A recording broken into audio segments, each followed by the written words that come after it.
भरणेसारख्या गद्दाराला पाडण्यासाठी पूर्ण ताकदीनं काम करा, जयंत पाटील यांचं मोठं वक्तव्य.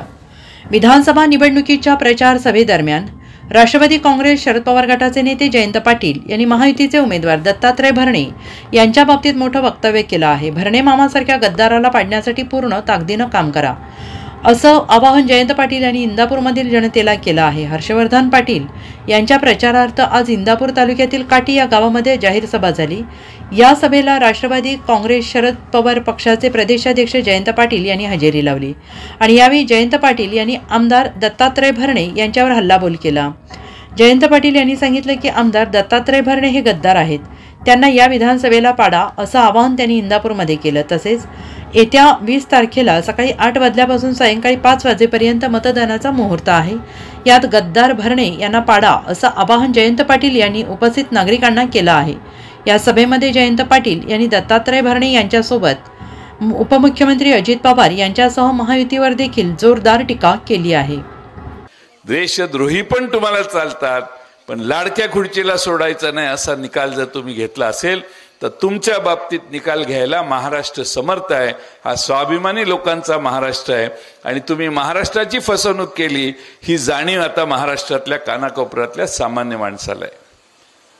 सांगण्यासारख्या अनेक गोष्टी आहेत, भ्रष्टाचाराच्या तर मोठ्या कथा आहेत, पण त्याचबरोबर कुणी विरोध केला तर त्याला पूर्ण त्रास द्यायची पद्धत राजकारणात पूर्वी नव्हती.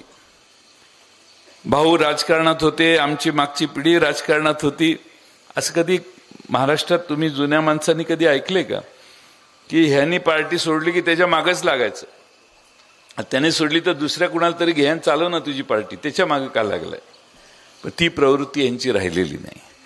आणि म्हणून महाराष्ट्रामध्ये किंबहुना भारतामध्ये विरोधकांना त्रास देण्याची पद्धत, ही नवी पद्धत भारतात आणली. त्यामुळे देखील भारतीय जनता पक्ष लोकांच्या मनातनं आता उतरायला लागलेला आहे. महागाई आहे, बेरोजगारी आहे, अशा पद्धतीनं राजकारणात वागण्याचं काम आहे.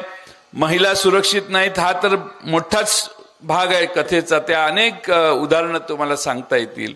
या सगळ्या पार्श्वभूमीवर महाराष्ट्रात आपण भारतीय जनता पक्ष आणि त्यांचा मित्र पक्ष म्हणून ही राष्ट्रवादी अजित पवार यांची जी पार्टी आहे हे सगळे एकत्रित आहेत. ह्या महाराष्ट्राची अधोगती झाली आहे ना, ती एकनाथ शिंदे, अजित पवार आणि देवेंद्र फडणवीस यांनी मिळून अधोगतीला महाराष्ट्र नेलाय. यांचं लक्ष महाराष्ट्राच्या प्रगतीकडे नाही, यांचं लक्ष खुर्चीकडे आहे.